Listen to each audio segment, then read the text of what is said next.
میرا جو سوال ہے وہ یعنی پردے سے ریلیٹڈ ہی ہے.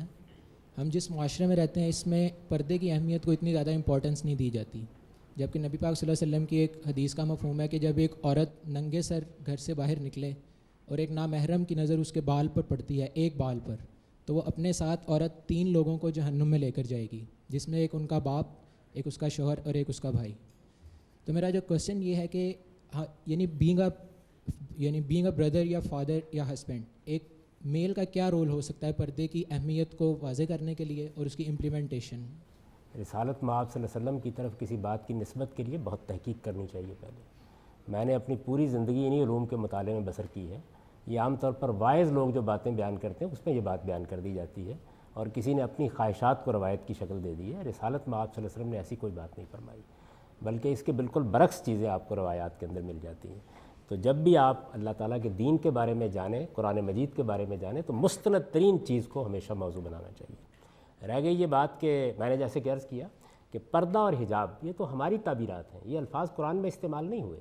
قرآن مجید نے آداب بتائے، اسی لیے ہم نے جو لفظ اختیار کیا ہے اس کے لیے وہ یہ ہے کہ مرد و زن کے اختلاط کے یا ملنے جلنے کے آداب کیا ہے، ایٹیکیٹس کیا ہے.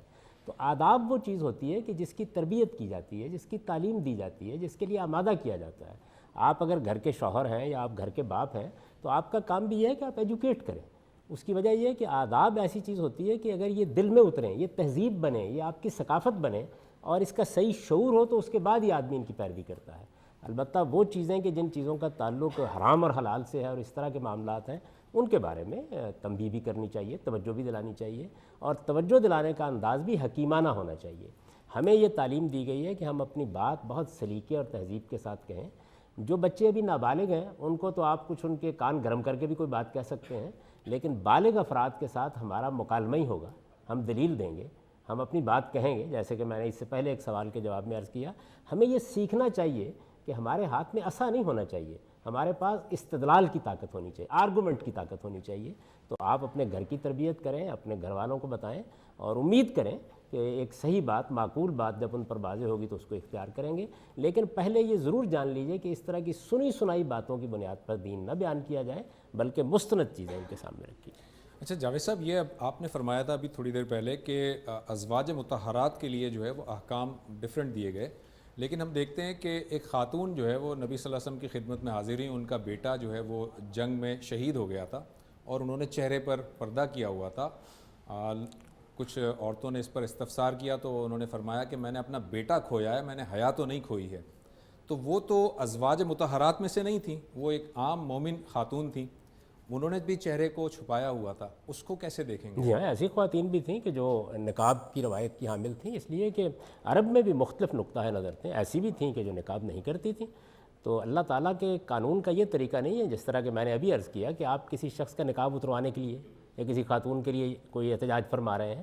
جس کی جو رائے ہے اس کے اوپر عمل کریں. مذہب کیا کہتا ہے، دین کیا کہتا ہے، اللہ کے حکام کیا ہے، وہ ہیں کہ جو قرآن مجید میں بیان ہوئے ہیں، رسالت مآب صلی اللہ علیہ وسلم کی ارشادات میں بیان ہوئے ہیں.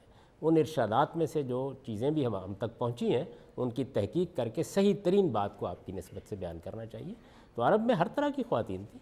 آپ دیکھیں اس زمانے کے ایک جلیل القدر عالم ناصر الدین البانی نے جب حجاب المرأۃ المسلمہ کے نام سے کتاب لکھی تو اس میں انہوں نے بے شمار واقعات جمع کر دیے کہ جس میں خواتین بات کر رہی ہیں، ان کے چہرے کے نقوش کو لوگ بیان کر رہے ہیں، ان کے بارے میں بیان کرنے والے لوگ بتا رہے ہیں کہ وہ اس طرح کی تھیں، ایسے کھڑی تھیں، یہاں بات کر رہی تھیں، اور وہ بھی تھیں جو نقاب اوڑھتی تھیں. اصل میں ہم کلچرل چیزوں کو اور مذہب کو ملا دیتے ہیں.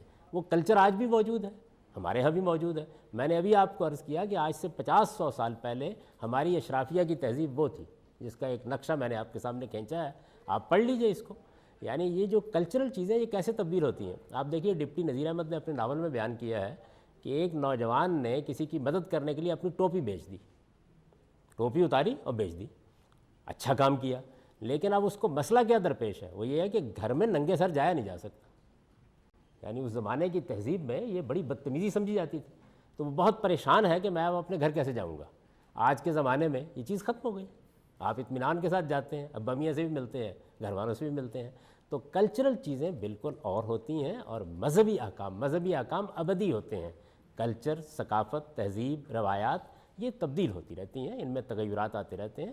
تو عرب کا مطالعہ کرتے ہوئے یہ ذہن میں رکھنا چاہیے کہ اس میں بہت سی تہذیبی روایات موجود تھیں اور ان کی حامل خواتین بھی تھیں، ان کے حامل مرد بھی تھے۔ سر جنید بغدادی رحمۃ اللہ علیہ سے پوچھا گیا تھا ایک مرتبہ کہ کیا ایک غیر محرم مرد ایک عورت کو پڑھا سکتا ہے، تو اس کے بارے میں آپ نے فرمایا تھا کہ اگر پڑھانے والا بایزید بستمی ہو، پڑھنے والی رابعہ بصری ہو، اور جہاں پڑھایا جا رہا ہو وہ بیت اللہ ہو، اور جو پڑھایا جا رہا ہو وہ کلام اللہ ہو، تو پھر بھی جائز نہیں۔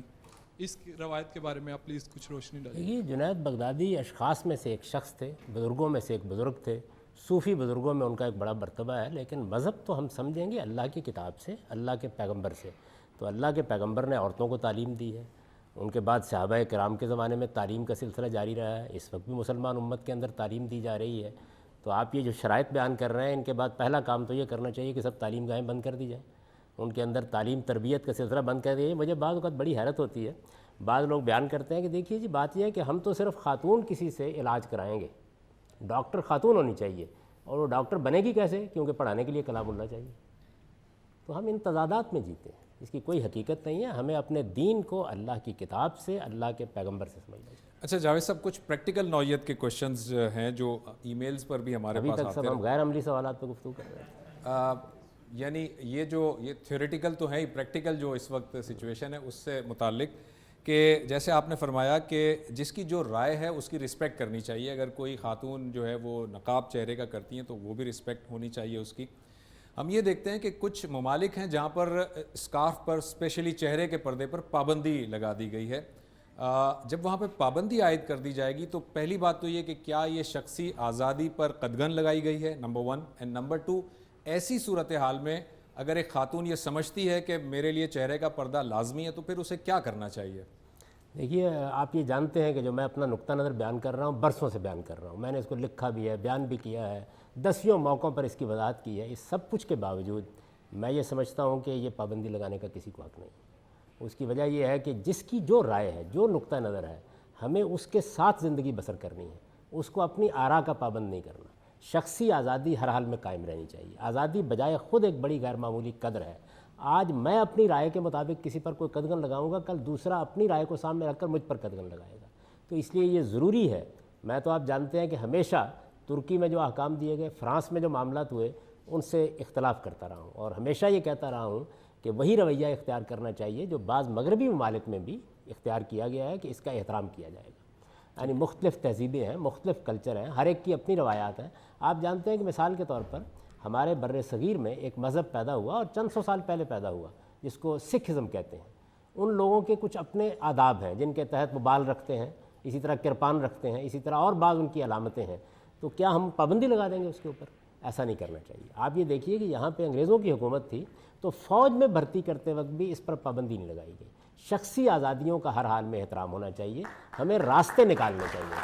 ٹھیک